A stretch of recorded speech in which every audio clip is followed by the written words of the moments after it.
But again, so my name's John DeGus.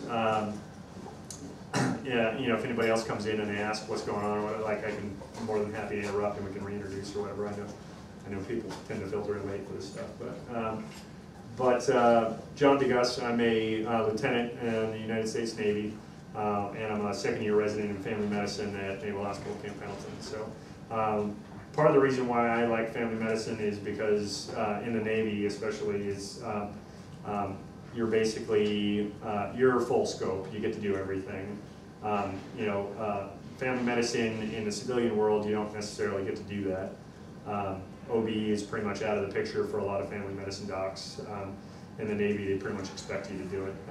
You don't deal as much with pediatrics in the military, or in the civilian side, it seems like, but you still do. But in the Navy, your primary job is really to take care of everyone.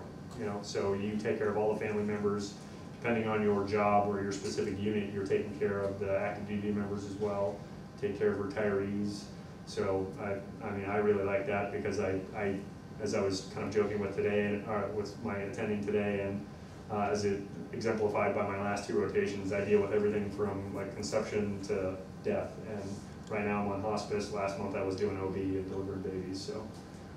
So I think it's a wonderful field. I love it a lot. Can I ask you a quick question? Yeah. How is it in a military setting? How is applying for residency and getting into a residency? How is match different from a civilian? If you go to civilian school? Two main things about match. It's a lot earlier, so it's in December. So do you have a different, separate match from? Completely separate. Okay. Yeah. Okay. Completely separate. All of the different services match independently, so you technically can apply to all the different services, but in general, each service holds on to their people. Every so often you get somebody who gets to go to a different services program, Okay. Or if there's a combined program, for example, Fort Belvoir Community Hospital has, I mean, it's a, you know, it's an Army hospital, but it's considered a combined medical center, so it has some Navy slots there. And that's actually brand new. The Navy didn't really have any family medicine combined programs anywhere prior to that one opening up. But the Navy does it a little bit different. They're like, for us, they're all unopposed programs. Pretty much everything else is at one of our big tertiary medical centers, which is, there's only 3 of them. So every other residency is either at Balboa, Bethesda, in near DC, and then in Portsmouth, Virginia. The reason why I was asking because I'm kind of worried. I'm really interested in orthopedics, but I'm like, how hard is that going to be for me to get into residency? Because I want to get into orthopedics. The Navy says, well, thanks, but you know. Well, to get into orthopedics, I mean, every specialty, doesn't matter whether you're civilian or not. You know, every specialty has its level of competitiveness to get into. Yeah. So it all depends on how many people apply to it that given year. But if you know, if you really, really want it and you show it to them, you know, just like in the civilian side, you know, you stand a good chance, I would say, as long as you're competent and they like you. And that's really what it boils down to. They have to like you. Right. Yeah. But the thing that the military guarantees you that the civilian side doesn't is you're going to match. They don't say like, go fend for yourself now. Like the military says, no, we've made a promise, just like you've made a commitment to us, we've made a commitment to you. We will train you.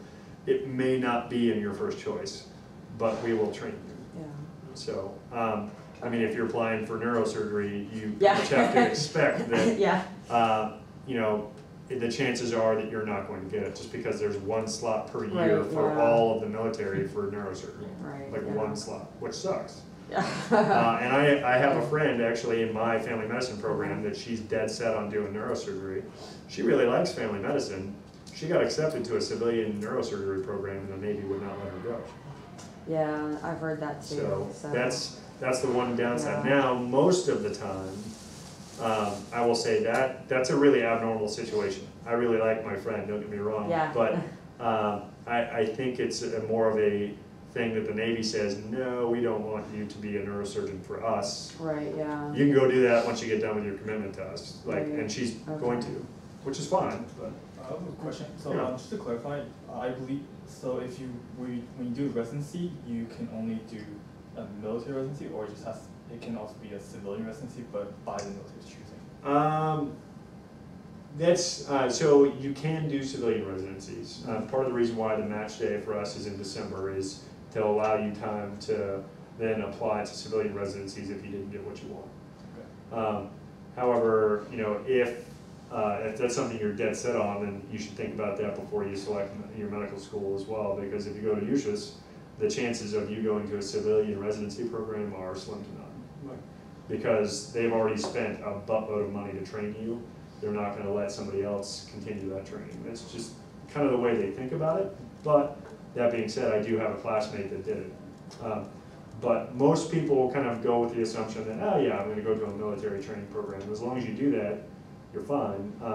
And I'll talk a little bit about this. You know, some people I think that aren't as open-minded have this mindset that the military, you're not going to get as good of training. And it's just hands down, it's just not true. Matter of fact, board pass rates for almost every specialty across the board is actually higher from military programs than it is nationally for those equivalent programs. So. And before I get started, I don't know if everybody knows about this. I saw this 2 years ago that sold me on USUHS. There is a film clip, and it's called Fighting for Life. So if you haven't seen it, Google it. And after I saw that, I was like, oh, I'm going. It's actually I'm going. If they don't want me, I'm just going to go sleep on their doorstep if they let me in. I'm actually glad you said that, because I was going to bring it up, but oh, I'm sorry. but okay. they filmed it while I was there. Some of my classmates are in it, and then but it's a phenomenal movie that teaches you about military medicine, teaches you about the school, and just kind of what it means to be a military physician. So I would say that would be something that you guys would should consider having like a showing of. In fact, if you guys want to, I'm pretty sure, I think I still have it. I don't think I lent it out to anybody currently, but I have a copy of it if you guys want to do a showing of it sometime. So we can talk about that. I'd like to get again. So well, let's go through this, and then if you guys have any other questions, just don't hesitate to ask throughout. So I've been doing, this is a PowerPoint that I set up and I was doing while I was in medical school actually, that I actually borrowed most of the slides from somebody else, and then edited it to kind of make it my own. I think a lot of people, myself included, before I went to USUHS, before I became a military physician, have a lot of preconceived notions about what the military is and what military medicine is. And definitely the things it is, it's healthcare for the troops, it's caring for the families and the retirees, and it's serving those in need. A great example of that is, we brought, now I can't quite see, maybe you can see on there, yeah, it was the Comfort, HMS Comfort military, it's a Navy hospital ship. We brought that to New Orleans after the Katrina disaster. And it was some of the only form of medical care. It was the only like advanced hospital type setting in the area at the time. There was a lot of kind of rugged stuff that was set up in various different places, but the one that was basically plugged in, was ready to go, was that one ship. The Coast Guard was heavily involved with that stuff there too. I gotta say, I used to be in the Coast Guard. Indonesia with the tsunami. This actually is a very key slide, and actually next time I do this talk, I'm going to get some slides and add in about this. One of the things that you can do now with the Navy specifically, some of the other services will join us occasionally, but the Navy does something called the Pacific Partnership. We also sent the Mercy out to Indonesia at that time, which is another hospital ship, in order to provide them with medical care, sent a ton of military physicians from all different services and provide on-the-ground care and really just humanitarian aid and support. But because of that experience, the Navy realized how valuable how valuable going out and treating these people who you know, sure, in this setting really, really needed the care, but when we, once this was kind of taken care of and managed, they still actually have quite a few medical needs that aren't really being taken care of. Something that the military is very keen on is something called winning the hearts and minds, and we do that through military medicine a lot of the time because we can provide a lot of benefit to individuals, and therefore that you know, promotes our strategic, you know, importance as well in the area. So in Indonesia, you know, all the stuff going on in Asia right now, you know, that helps the military's military strategy for everyone to like the U.S. in that area. So we do that a lot through humanitarian assistance, which really is military medicine. So you know, everyone's heard of Doctors Without Borders. I pretty much think that they stole that idea from the military, because that idea, the winning the hearts and minds and treating the indigenous population, that's been around forever, and it's always come from the military. Likewise, there's a wonderful class at USUHS called military medicine. Sometimes it can be a little bit boring, but the concepts of the class, and actually the instructor for the class is phenomenal. He does a ton of stuff on the History Channel. Like, he's a great orator, great presenter, and you know, he always talks to us about the different, like, medical advancements throughout history and how those pertain to the battlefield, and how really you know, military war campaigns really have driven a lot of medical advancements throughout history, and so military medicine is kind of a key place for research in that area. Whoops, wrong direction. So what it is and then what it's not. So a lot of people, these are the misconceptions that a lot of people have. Everyone thinks, oh my God, I'm going to have to go to boot camp and people are going to yell at me and I'm going to have to do push-ups, and you are going to have to do some of that, and you are going to occasionally get yelled at. And everyone thinks, oh my God, I'm going to war, I'm going to have to get shot at, and I'm going to shoot at people, and maybe, but most likely not. And then a lot of people think it's very closed-minded, and like you have one lane that you go down and you're treating the troops, and that's about it. You know, for example, pediatrics. A lot of people think that they're, what? You have pediatricians in the military? Like, what the hell do you have those for? It's like, well, same reason why we have family medicine docs, or neonatologists, or any of that stuff. It's not just taking care of the troops. It's taking care of all of their family members as well. And we provide a health insurance system to them and their families and retirees. So, there's actually a lot of opportunities that people don't recognize, and then it provides you with a lot of opportunities that you can't get as a civilian physician as well. So going over to Indonesia, or the Pacific Partnership that I talked about, where they go, you basically do 6 or 7 months or so on a ship, and you float around all these different you know, Pacific Island countries, and you just basically do massive healthcare clinics for days on end. You can't do that in the civilian side. You can do like some of the Doctors Without Borders stuff, but not on the scope that the military can do. You just can't. So the big, you know, I think the big thing that probably people have the hardest time with understanding is being a doctor and an officer.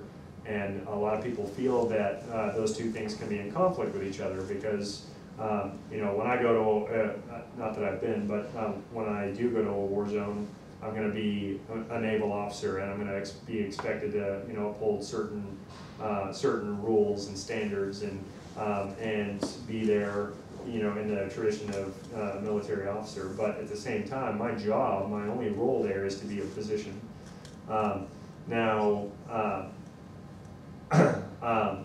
You know, placed in an unfortunate scenario, I may actually have to defend myself and all that stuff, but I'm not there as a combatant unless I'm forced to be so, you know. So I would say, you know, the things that would make me a good naval officer are really my job as a naval officer is to be a good physician.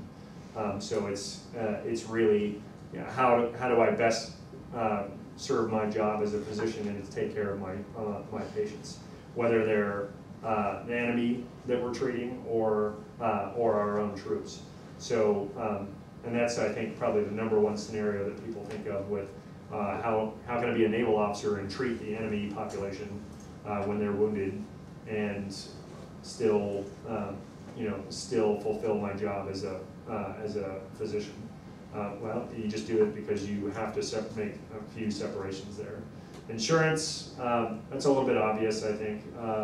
I generally don't have to worry about insurance. Occasionally I do, but if it takes place in the military treatment facility, then I don't ever have to explain why I'm ordering this test or why I'm giving this medication. It just gets done. So we don't worry about price of things as much, but we still try to. So because obviously there's a little bit of a debt crisis at the end there.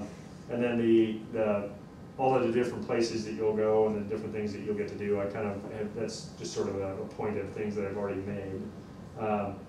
Some of my colleagues right now are dive medical officers. In the Navy specifically, this is an excellent piece of training that you can do. So you can learn about bariatric medicine, and which actually has a lot of interesting healing properties as well. So people with severe wound infections, you treat them with bariatric pressure chambers, and it actually promotes wound healing by increasing oxygen levels in the tissue.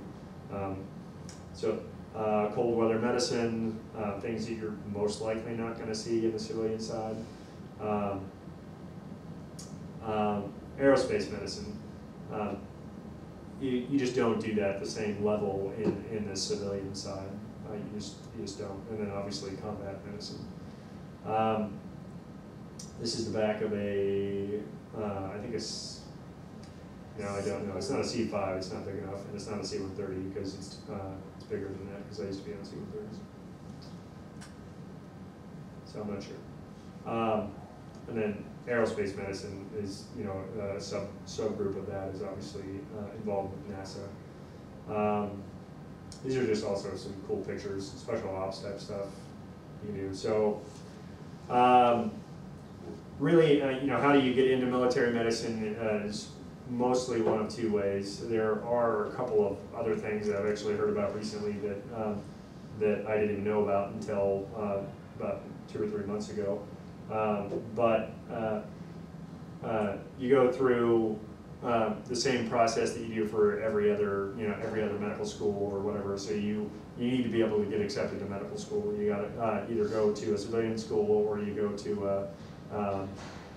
USUHS.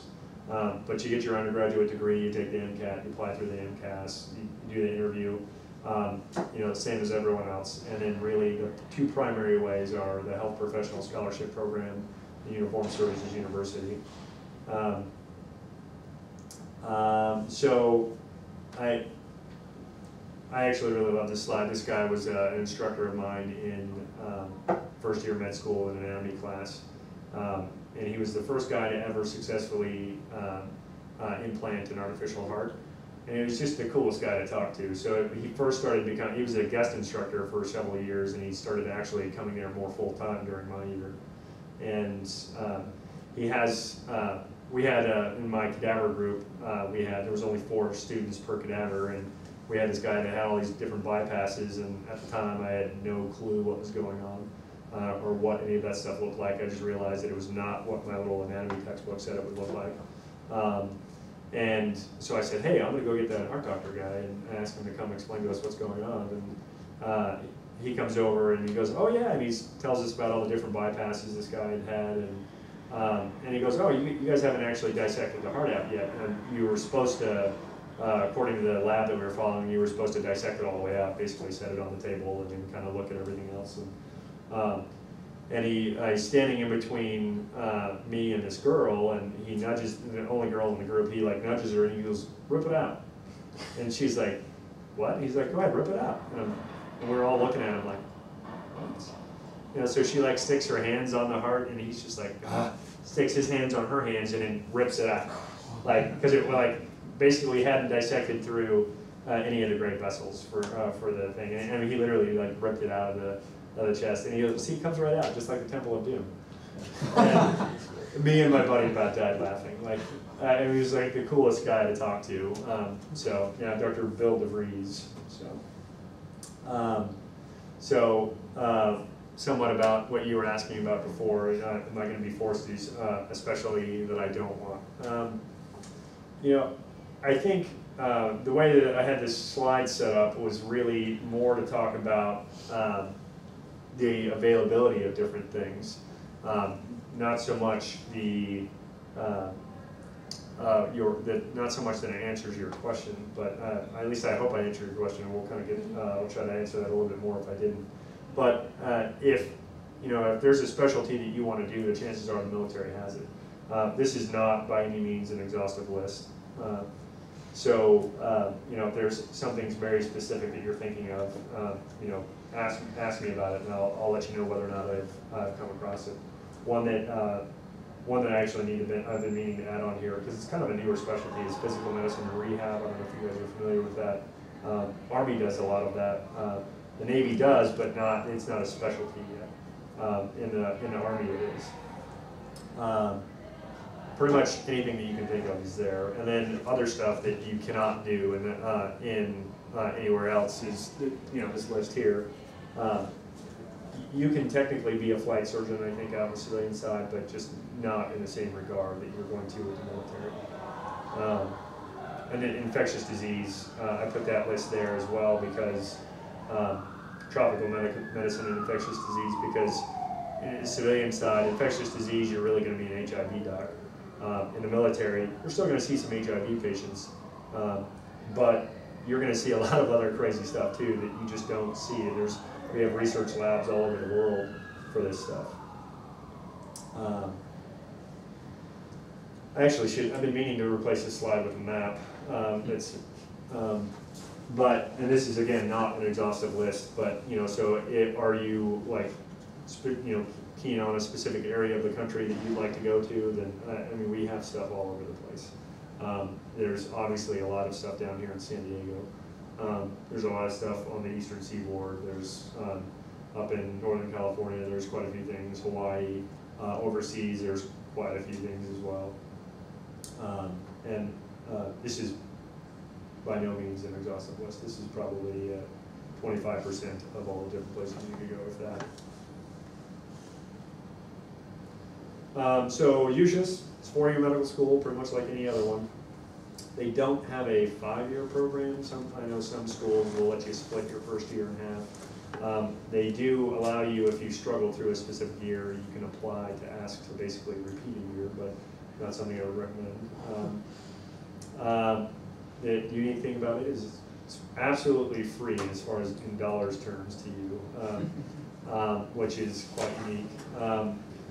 Salary is, I think this is up to date as of maybe 2 years ago, so $57,000 a year, you're going to get paid to go to medical school. And I made more than that. I made closer to $70,000 a year when I went there. Well, I was 65, I think.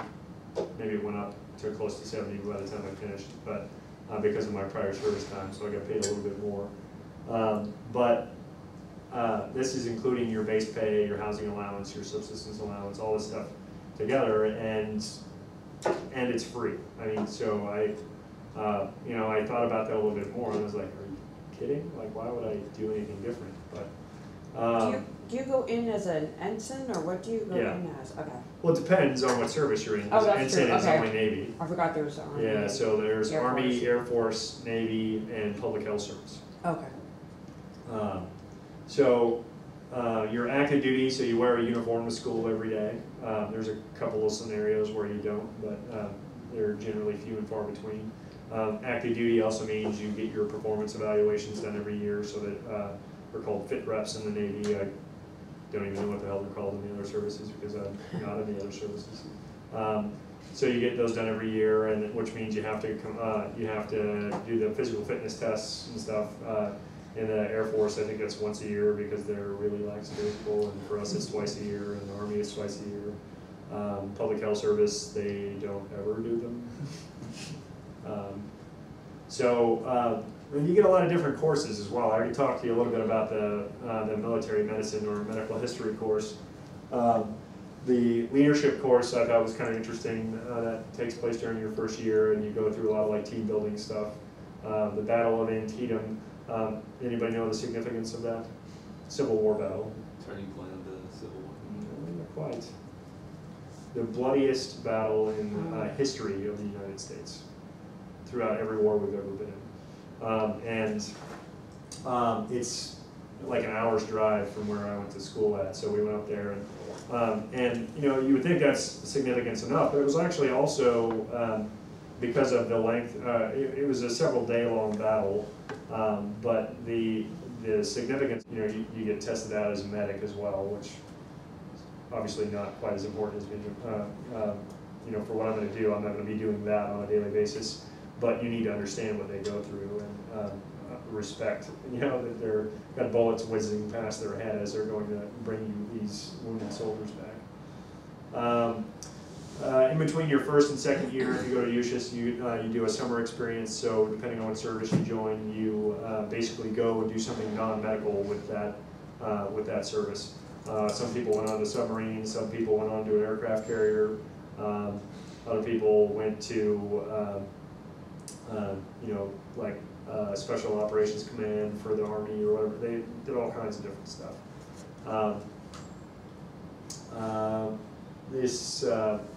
Because this girl is a friend of mine that went and basically went to a flight unit and got to fly on those A4s and stuff like that. And some people that went and got to do some jump training, which was pretty cool.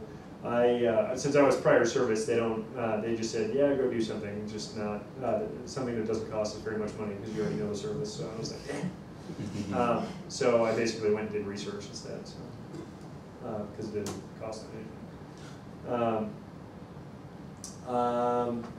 So yeah, any questions at this point? So.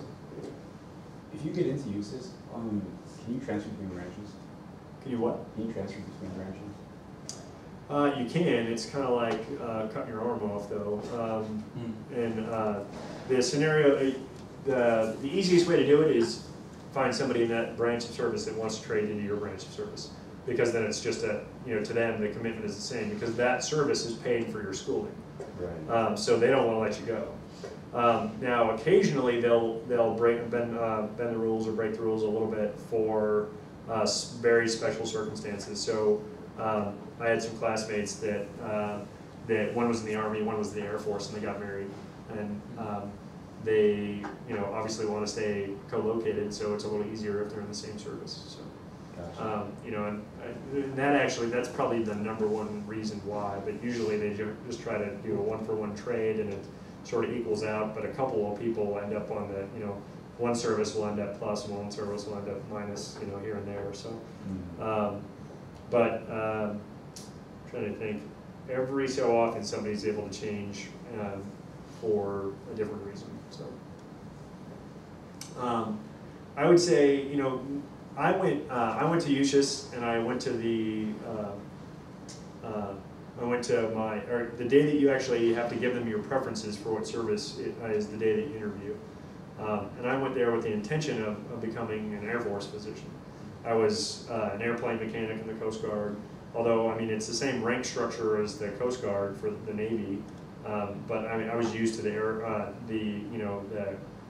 Airedale mindset about things, and I was kind of like, oh yeah, that's fine. I would just go to the Air Force, and on top of that, I don't know if any of you guys were here at the beginning, but or which of you guys heard me say this, but I said I never ever wanted to join the military when I was a kid, and I joined it specifically just to go get my education. So I joined the Coast Guard for that reason, and I loved it. It was a great time. And then, so when I was looking at USUHS, I was still somewhat in that mindset, and I said, well, yeah, Air Force, that sounds nice. And hands down, they're a much more lackadaisical service than others. They will try to tell you they're not, but that's a bunch of crap. But for that same reason, at least in my opinion, the Air Force always fills up first. So, because as people get accepted, basically if their first choice is still open, then that gets taken. So there's only a certain number of slots for any given service. So there's almost like 4 different medical school classes. And you can get waitlisted to any of them, or you can just accept a different class.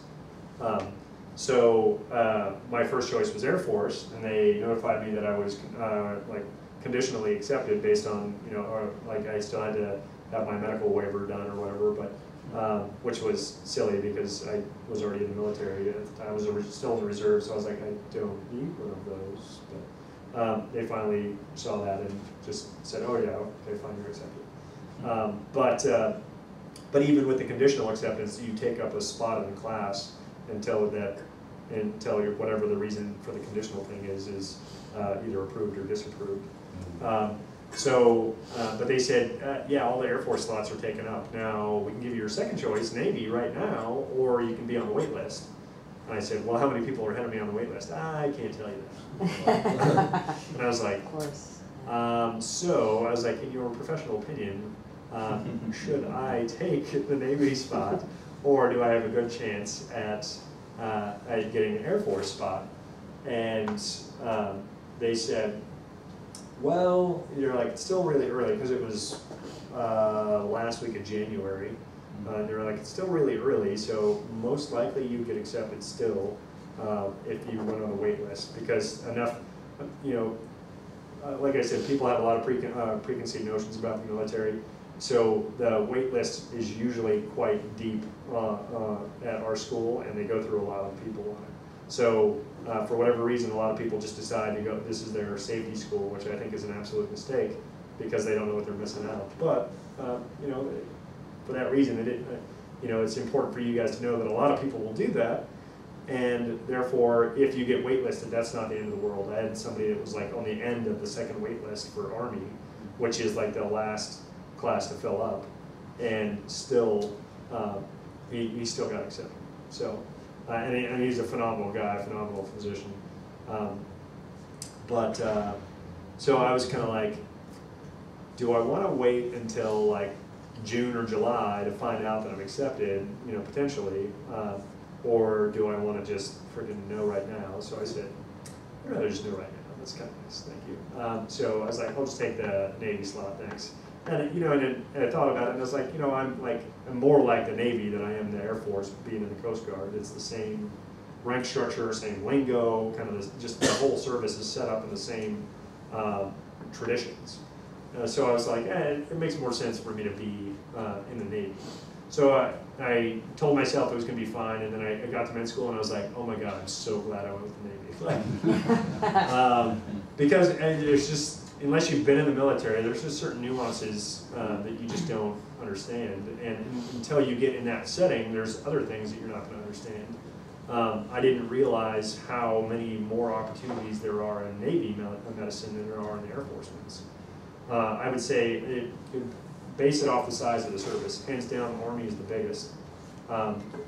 Navy is the second biggest, and then along with the Marine Corps, because the Medical Corps takes care of both services, you know, we almost are as big as the Army for the Medical Corps. And then Air Force is a distant third. So the opportunities available to you are, you know, far less, at least in my opinion. So that being said, I mean, there's still nuances about the Air Force that if it's something you really, really want, absolutely, I would tell you to do it.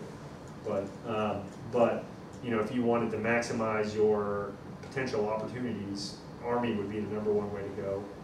Navy's not a far off second, and then the Air Force would be a sort of a distant third. So, I have a follow-up question. So, in your class, so what was like the ratio of people with prior service than people with none? I would say it was about, they counted a lot of people as prior service that probably didn't necessarily really qualify as that, because they were like people who went through ROTC for undergrad. Mm-hmm. Okay, fine. And they understand the military better than the average person, but they're not in the military yet. You know, they wore a uniform, they understand what they're getting into because they did all these different experiences and stuff, and totally get that. But I'd say it's about 40% is got some form of military experience. Maybe about 25% actually was in the military before. And then, so if you guys, anybody have military experience? Yeah. I think it gives you a little bit of a leg up, but it's, I mean, it's not a big, you know, it's not a big roadblock if you don't have it. Excuse me. So the commitment. I like it, I like that. You're a military brat? Yeah, my dad's in the Army, and I currently work at Naval as a researcher in Pendleton investigations. Any connection you have with the Really military like will it. help you, anything. I like it a lot. So if you understand what it means to serve in the military, you know, for any reason, in any capacity, so if it was your dad, your uncle, your whatever, lost a brother or something like that to the war, or something, whatever it is, they're going to respect that, absolutely. So 7-year commitment after you're done with residency, and that's kind of the key, is because some residencies are 3 years long, some of them, like neurosurgery, are 7 years long. So, and then military experience, about as much as he had, is all you need. So yeah, there we go. 60% don't have any sort of military experience. That's, I mean, that's an average. It kind of fluctuates from year to year, but it usually holds true in every class. Some of the different like clubs that they have there, and honor society, and and then this is the oh, that's the thing I need to change on there. These are like the top 10 reasons why you should go to USUHS or be in a, yeah, that's what I would say. I don't know why I don't have a title on that slide. I have no idea why I don't have a title on that slide. So, and a lot of these are misconceptions too. So, you know, people think that you need military experience or that you need to be in the military to go there. I didn't talk much about the Health Professional Scholarship Program. It's a great program, and I still highly recommend it. But it's, you know, it's dependent upon the school that you go to, obviously. So if you go to a Caribbean medical school or whatever, then your medical training is going to be whatever your medical training is going to be, whatever it is that whatever school you go to. But you're not going to get any of that military training. Except for you'll have to do a couple of rotations with military hospitals. You get basically a monthly stipend to live off of, and it's becoming higher and higher. So it's getting closer to the same amount as if you were to go to the military medical school. But I think one of the big differences is that those years don't benefit you at all, like, because you're not on active duty. So if you were to retire from the Navy or from the service with 20 years and say, you know what, I really love being in a military position, I'm going to do 20 years and then I can get out, or do 30 years and get out, or whatever. I'm going to retire with those 4 years of medical school, are going to be in addition to my other time in service. So when I actually hit the 20-year mark, all of a sudden I say I want to retire, or they say, well, here you go, here's your 4 years back. We'll add that to your retirement. It doesn't, I think is a little bit silly, but it doesn't count right now towards time in service, even though I was active duty the entire time. So. Sorry to cut you off. Just to verify, so you were active duty in med school, but not active duty as a resident? No, I'm still active duty. So I normally I wear a uniform every day, or scrubs, depending on what service I'm on or whatever. But right now I'm in hospice, so I would have come here in my uniform today, but I came from the San Diego Hospice Center, so I didn't wear my uniform there. Although they just asked me to bring in my uniform next time because there's a couple of veterans there that they want me to do a service for. So, so yeah, typically I'd still wear my uniform and do all that stuff. And when I see clinic, I wear my my khakis or my horrible NWUs. I don't know if you guys have been to Balboa, but you see those big blue, like, camouflage uniforms. They're horrible. So, yeah, I used to have a lot of the pictures are from med school, and they have, when we still had just the regular camouflage stuff, and those are a lot better. You do the scholarship program, are you restricted to the military residencies as well?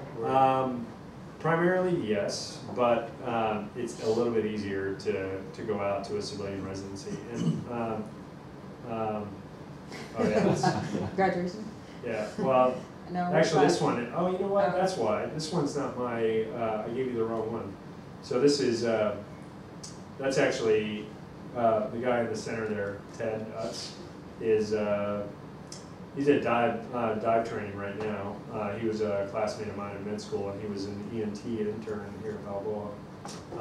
But this is the one he originally had sent me, and so actually I was wondering why some of these slides were not the way I had set them up. So I was like, man, it's different than I remember.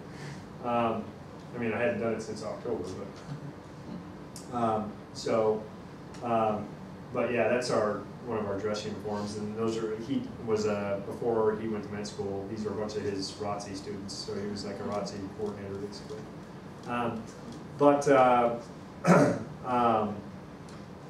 Yeah, because I have a slide that was more specific to your question that talks about basically like board pass rates.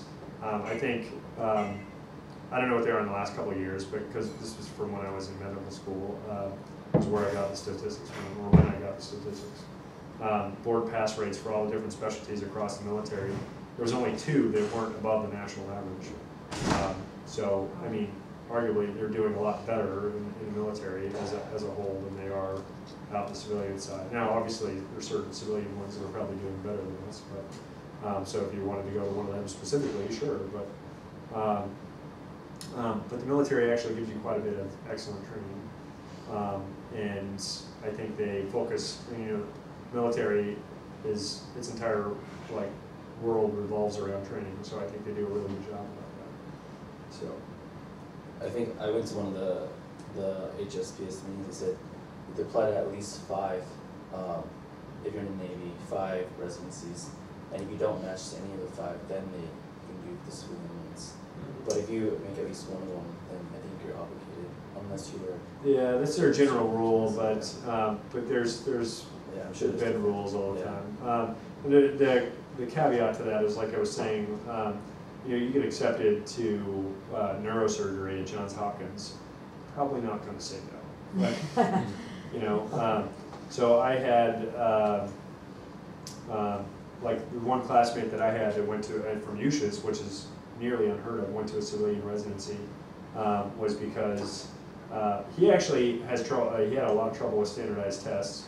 So they initially were going to kick him out of school because he couldn't pass step 1, which is MCAT is what you use to get into medical school. But then after your second year, you take step 1, which is USMLE step 1, US medical licensing exam, and then step 2 at the end of. Well, you have to take step 2 to graduate. Basically, every school does it a little bit differently.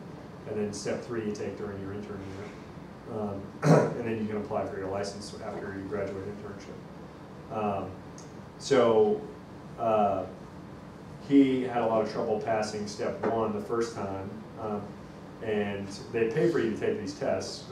So everything was paid for while you're in med school because the school pays for it. And then he didn't pass it, so they paid for him to take it a second time, and he didn't pass it. So they were going to kick him out of school. Because they're like, well, I mean, if you can't pass the damn test, then what are we going to keep paying for your training for? So he went on his own, paid for it a third time, and passed it, and took a course and stuff that time around, and did the whole 9 yards and finally passed. And so they were kind of obligated to let him stay in school at that point because they had passed the test. So he ended up doing fine on step 2, and he kind of figured out how to study for these tests, and he graduated, but. Given the fact that it took him 3 tries to pass step 1. I mean, the guy was really smart too. I think he's a little bit young, just didn't have as much experience with dealing with that type of stuff. He applied to orthopedics for residency, and they were like, yeah, right. So it's really competitive for orthopedics in the military, very competitive. But he didn't get accepted to it. They accepted him to general surgery, and that's not what he wanted to do. So he applied to orthopedics as a civilian, and he got it, and it was at a pretty well-named program. So they said, oh, well, all right, fine. Go ahead. So I mean, it does happen, but it's kind of extraneous circumstances a lot of times. So. So, but and then there's other ones that are you know, there are certain specialties that just no matter where you go are always very competitive. You know, dermatology, because who wouldn't want to work 8 hours a day and get paid a buttload of money? But you know, and then likewise, certain ones are just never really going to be all of that competitive. But that fluctuates every year, and then the military has, I'd say, you know, from year to year, it's drastically different, but. Because the pool of applications, applicants and the places to apply is a lot smaller than the national, it gets affected a lot more on a year-to-year basis. And they, you know, but there are certain ones that are just historically always competitive. Orthopedics is always one of them because the people who join the military tend to like that specialty a little bit more. General surgery tends to not be as competitive, even though it is kind of competitive in the civilian side. And family medicine last year was actually really competitive, which is like very abnormal. But the last couple of years, it's really been building up. A lot more people are applying to internal medicine and family medicine, which is sort of the outside the norm. But I think that's more of a national trend as well lately too. So. Can you talk a little bit about GMO? Because I've heard it a couple of times, but I don't really understand what it is that people do or when they do it. So GMO, I talked about it, I vaguely relate to it in one of these slides.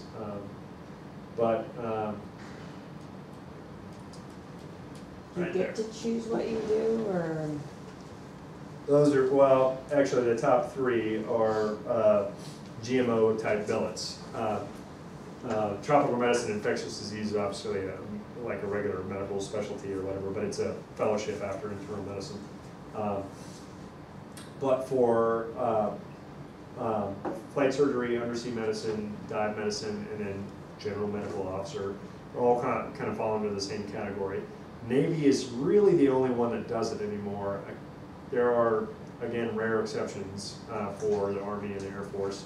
It's usually a bad exception.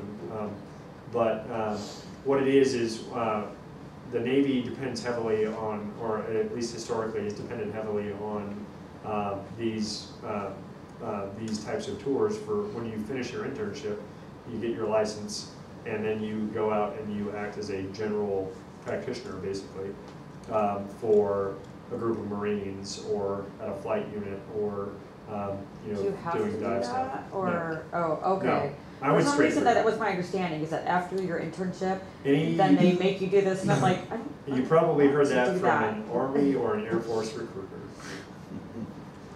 If I I don't know had where I to heard it guess, from, that's but I where was most like- people hear that from, I was or like, from that's somebody who's in the dumb. Army or the Air Force, Yeah. because they'll always tell you that to scare you away from the Navy, because, I mean, that's their job, is to scare you away from their services. But no, you They don't don't have to do that Oh, stuff. okay. I would say it's I thought- about 50-50. Oh, I thought About, after your and it's actually internship, maybe a they little make you less do- now, so, because Congress has basically said, Navy, you are going to get with the times and not do that anymore. Because the other services 20 years ago used to do the same thing. But they don't, the Navy still does it because that's just kind of, as a culture, they feel like that allows you an opportunity to really grow as a physician. And I would argue it actually really does. I have, I'd say 9 out of 10 people who I know that have done a GMO tour do not regret it at all. They hands down loved it. And most of them were forced into doing it. You know, historically it used to be everyone did it. You know, that's just the way it went. In the last decade or so, it's really more about 50-50, and the trend is supposed to be that they're going to slowly phase it out over time. So I would say, you know, somebody told me when I started as a first-year medical student, oh yeah, by the time you get there, that's not going to be around at all. And I said, bullshit. Because I know how things work in the military. You know, it takes, you know, our deadline is right, 2010. However, you know, in reality, that means 2025. Yeah. You know? So theoretically, that should be a lot less by the time you guys were to get there. But I would still expect there to be those positions around. Oh, yeah, okay, I was just curious, okay. You know, so, you know, right now they're offering continuous contracts to some people out of medical school when they start internship. I was one of those lucky or unlucky people, whatever. Part of the reason why I accepted a continuous contract was personal reasons. I have a kid who's now 13 that I wanted to keep in one spot for 3 years because he was having a lot of academic problems, and he ended up moving back to his mom's house anyways before the end of my intern year. So I was like, damn it, because I actually really wanted to go do either undersea medicine or dive medicine or something like that. Yeah. But I'm just gonna, those opportunities are still there once you get out of residency, so it's it's not the only time you can do it. So I'm going to try to actually do that. I think I'm going to do flight, but it's a little harder to get straight into it right out of residency. Usually they require you to do an operational tour first, and then you can, so you go be a family medicine doc somewhere for 3 years, and then you can go do this other stuff. So, yeah. Does the GMO count towards your service? Towards your obligation, yes. Yes. So if you're not in training for residency, it counts towards your 7-year payback or your 4-year if it's HPSP. Well, it's not technically 4 years, it's year for year. So HPSP, you can have them paid for 1 year, you can have them paid for 4 years, and anywhere in between. If it's a 5-year program, you can have them paid for 5, like if you're splitting your first year or whatever. The other thing I was going to tell you is USUHS, I don't have it on here, USUHS does do an MD PhD program. I know a lot of you guys are heavily involved in research. So if that's something you're very much interested in, they'll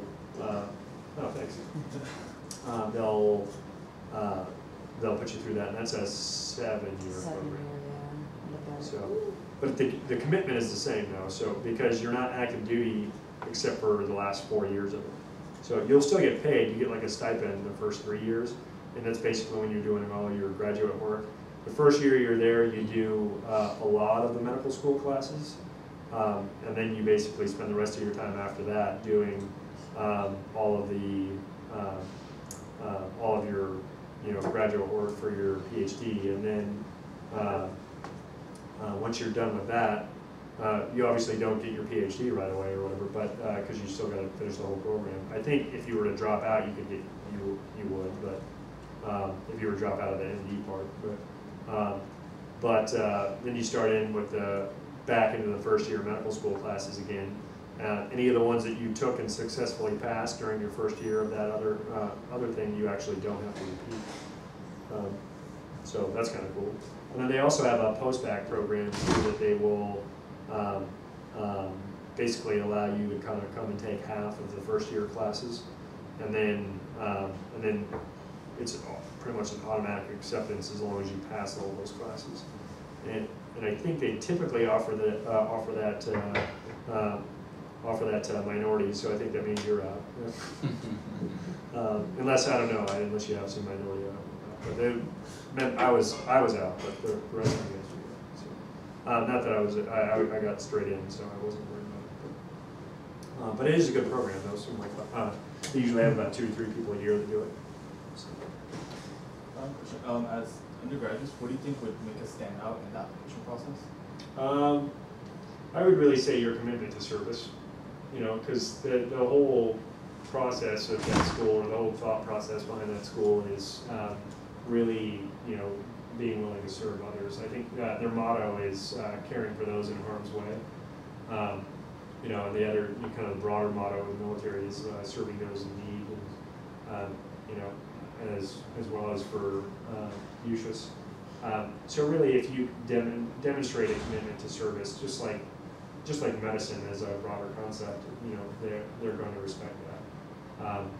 And I would say, as long as you, I did do some of the interviews when I was a 4th year student. So I interviewed people and then gave my feedback as to whether or not I thought they should be there or not. And I was a little bit surprised about one of the guys' questions to me, because I would say always ask questions of the person, about the school or whatever, or about the individual that's interviewing you, something. You're going to ask questions. But his question to me, or his reasoning, I think it was, and why he wanted to do military medicine was something about that we didn't do all, in the military, we didn't do all this other extraneous bull crap that will happen out in the civilian side, like breast implants. And I was just like, actually, actually saw breast augmentation done like a month ago in the military hospital. Just so you know, like, and he was like totally like flabbergasted, and like I think I had like totally shaken his foundation at that point.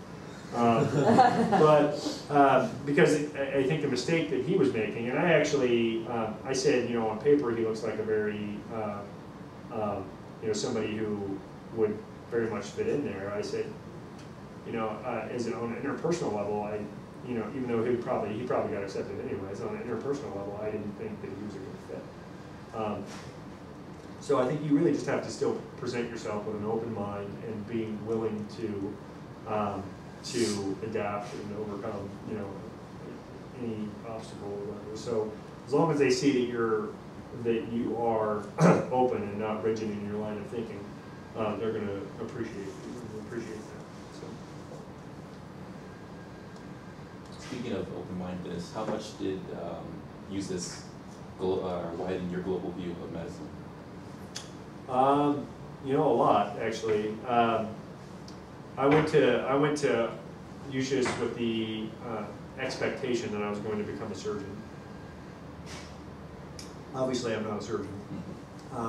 I very much appreciated the mechanical art of medicine, I suppose, when I got there, because I was an airplane mechanic. I mean, I love like working on things with my hands, and I very much thought that was going to be the only thing that I'd want to do as a physician. The other negative experience that I had that led me away from any of the medical specialties, and as opposed to surgical specialties, was when I was working at UC Davis Medical Center, I worked as like a front office tech basically for this family medicine clinic, and oh my God, I hated patients. Like I have to say, patients are annoying. They yell at you, and they just. But I mean, they want what they want, and when you're the person that has to give them the bad news, like you get yelled at frequently. So whenever you guys do become physicians, really, you know, make sure you stick up for your front office staff and take care of them, because their job sucks. Yeah, so hands down, I went home with a headache every single day. I never wanted to be a family medicine doc, ever. And I told multiple people that, and I was like, I'm going to be a surgeon, I don't have to deal with those asshole patients. And that's all there is to it. And, excuse my language, I hope I didn't. And so I got to get to med school, and first class you start off in, I think probably every medical school is anatomy. I was like, yes, you know, we cut all this stuff, and I had a great time, and I mean, I learned a lot, and it was a phenomenal class. And then you start getting into a little bit more, you know, you really do all the science stuff your first year, you know, so the general science medical classes, and then you get into more of the medical thinking process during your second year. So pathology, we had a class, it's named something different at every medical school, but ours was Intro to Clinical Reasoning. And I love that class. It's basically about the differential diagnosis. And, you know, so what key history points are you going to have about, you know, that are going to make you think that this diagnosis is more likely versus this one? Or what objective findings are going to lead to this diagnosis versus this one? So you basically, you know, get all these case scenarios all the time, and then you have to come out with little factoids of information and learn how to think like a physician. And it's such an abstract concept to most people initially, but like hands down, there was so many other classes that I took that I was like, oh my God, I just have to do this, and this sucks. But that class was hands down my favorite, and it was the way that I thought, and I realized with that class, you know, maybe surgery isn't the only thing for me, and maybe there's some other things that I should really broaden my mind about a little bit. I came in with a very narrow focus of what I wanted to do, and I would really urge you guys not to do that. A lot of people say, hey, I want to be an anesthesiologist, or I want to be a cardiothoracic surgeon, or whatever it is. And I would argue you guys know very little about, at this point, about the field of medicine. I know very little about the field of medicine, in the grand scheme of things. And you know, now I've been through medical school and I'm a second year resident, so, and really listen to yourself and what your strong suits are. You know, I thought for sure my mechanical ability was going to be the thing that drove what my choice of specialties was, but it ended up being more of my interpersonal ability and how I can relate to people, and that I like to talk to people, and it's part of the reason why I'm here with you guys, is I like talking to my patients, and it was also part of the reason why I went home with a major headache every day, because I was the guy that they'd give all the difficult patients to, because I was the only one that could talk to them. You know, and I didn't realize that at the time, but I definitely was the, you know, I was like the go-to person for that. And I really enjoy the discussion with my patients and getting to know them and getting to find out what's ailing them and find out a way to fix that. And I think USUHS actually, you know, as much as people who have those preconceived notions about military and about that school, you know, think that you're going to go in there and get it as a very rigid format. I mean, it really, I think, blossomed me into a very dynamic position. So.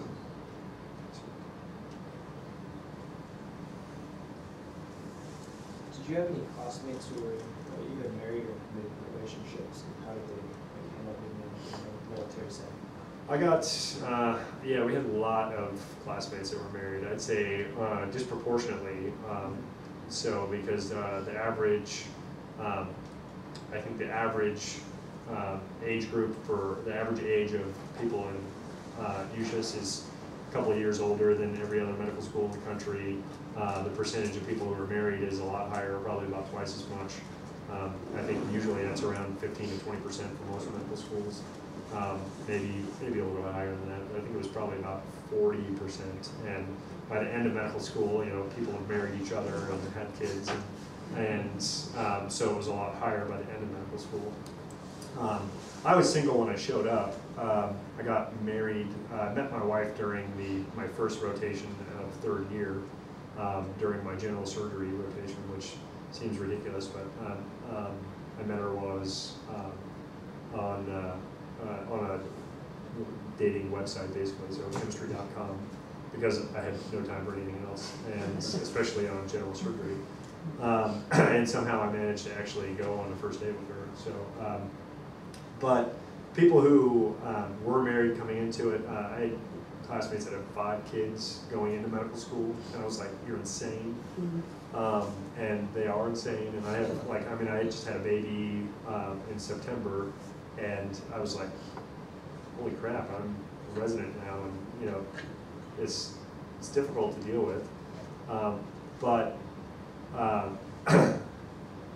you know, kind of I guess the metaphor that I've always used for what people go through when they're in medical school and in a relationship, and because I've had a similar type of question in just about every thing I've been to, is people almost always ask me, like, well, do you recommend, you know, going to med school and having a good, or, you know, cutting ties, or whatever. I'm like, I'm never going to recommend either, but I would tell you that, you know, a good relationship, or medical school is basically an amplifier for whatever is going on in your relationship. If it's a fantastic relationship, it's going to make it stronger for you.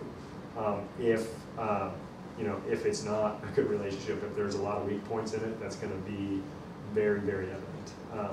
And it's going to, you know, basically, you know, any weak point that you have in your relationship is going to become very evident, because you have no time to give to that person.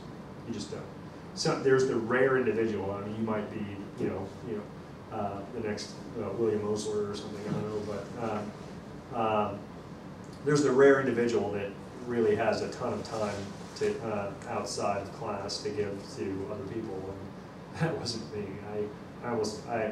In undergrad, I mean, I wasn't doing anything dramatic or like tons of extra research or anything, but just my regular undergraduate classes, I had to work a lot, but so I was maybe had a lot less time from that reason, but I didn't feel stressed at all in undergrad, or at least, you know, looking back on it, I don't ever remember feeling stressed.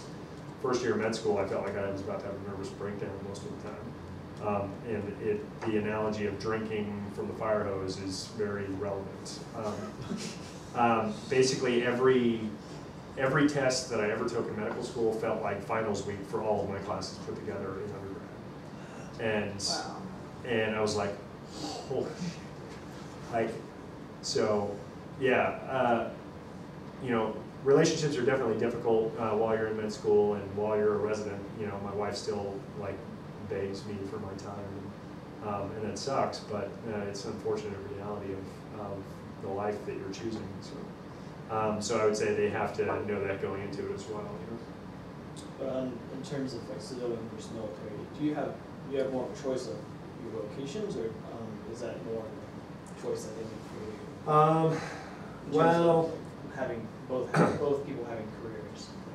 yeah. So my wife basically had to give up her career, unfortunately, for me to go to residency. My wife was making $100,000 a year in Washington D.C. last year, or a little over, almost 2 years ago, and she had to give that up completely for me to come out here. And the job that she did was very specific, so it's really hard for her to find that similar type of job out here. And then of course, the unemployment rate is higher out here, and there's a lot of very intelligent people in this area that are all vying for the same jobs. And yeah, I mean, my wife flat out is like not working. It was part of the reason why we decided to start having our kids now. And I was like, shit, if you can't find a job, might as well, like, if you're gonna be sitting at home, unfortunately, like, now obviously she's not sitting at home, she's doing stuff, but you know, we decided as a family that we would just start having kids now. So. But yeah, it's the one good thing about the military versus the civilian side, though, is the pay while you're training. You just can't beat that. You know, where else are you going to get paid to go to medical school? Where else are you going to like have that part of the burden taken away from you? You know, everyone else is scrambling to like figure out their loans and like how they're going to live off of, you know, this little tiny budget, so they can minimize how much money they're going to have to pay in the future. And me, I was like, whatever, like, I'm going to get this house, and like I can live off of a little bit of a budget just to make sure that my life doesn't totally suck. But for the most part, I never worried about money, ever. Do you know if certain residencies or certain, I guess, specialties are more likely to get PCS or moved around?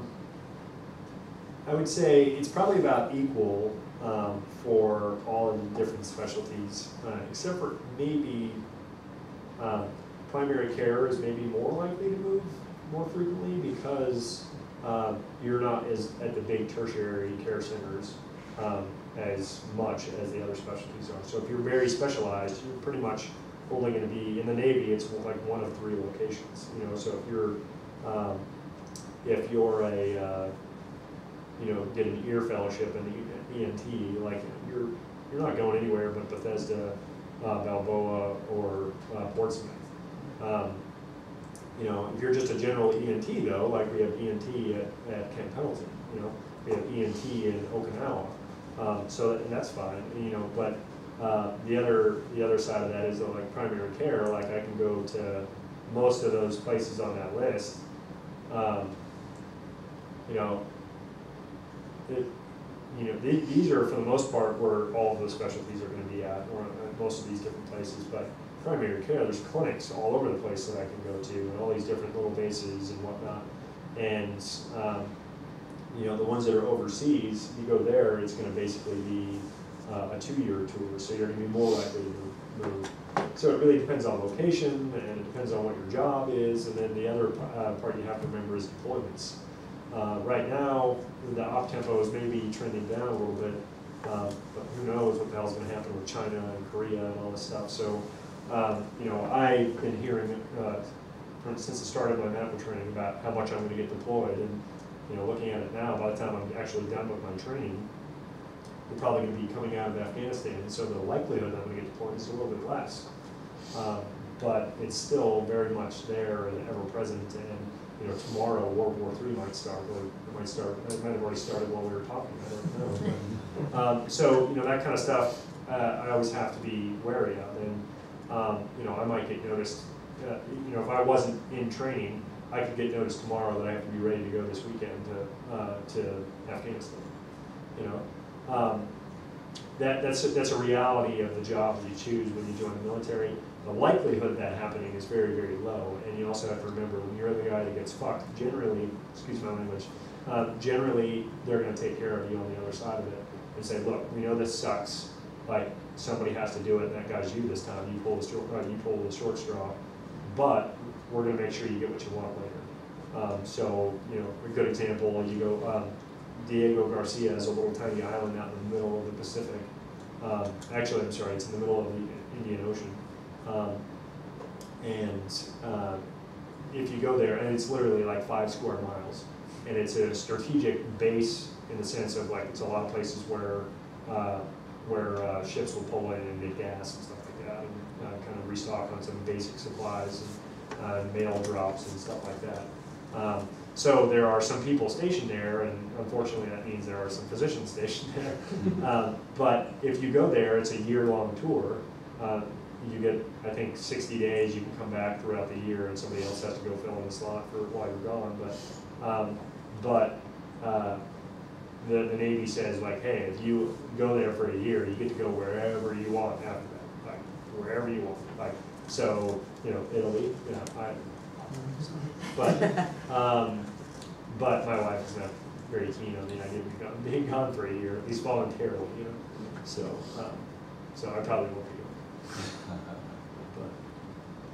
Have you been on? Oh, sorry, is that yours? No. Have you been on the Mercy or Comfort? Personally, no, I haven't. Okay. Do you know if that's a pretty good experience to see what? Because I've talked to a lot of people who've been on it, and they thought it was a phenomenal experience. So I'm going for the summer. Just pretty cool weather. Oh, cool. Oh yeah. Cool. Yeah, no, there's, yeah, it's a phenomenal experience from everything I can understand. So, actually, you may meet one of my former colleagues in residency, a guy named Matt Hitchcock, Lieutenant Hitchcock. So you see him, he was up at Pendleton or whatever. He's going to be on there this summer. So you're going on part of the Pacific Partnership thing? Yeah, so just that's cool. The Vietnam Cambodia one, yeah. Sweet. Cool. Yeah. So is that a pretty good? Yeah, that's like one of the really sought after things to do in the military. So you're very, very lucky to get to go on that. Yeah, no, I was extremely wow, I can't believe it. Yeah, no, and that's one of the things that I'm highly looking forward to. And they consider for the operational side of it or whatever, they consider that for medicine, they consider that a deployment. So, if I do that as a deployment, that saves me from going to Afghanistan for a little while, which, don't get me wrong, I've been in the military a long time, and I get people telling me all the time, well, thank you for your service, and I'd kind of like to go to a deployed setting and take care of troops that are getting messed up, and not because I want to see them messed up, but because, that's part of what I've signed up to do, is, and when that is going on, I want to be there helping take care of those guys and earn that level of respect that people give you. So. But I mean, like I said, I've been in the military 14 years. I've done a lot of cool stuff for the service, but I've never done that.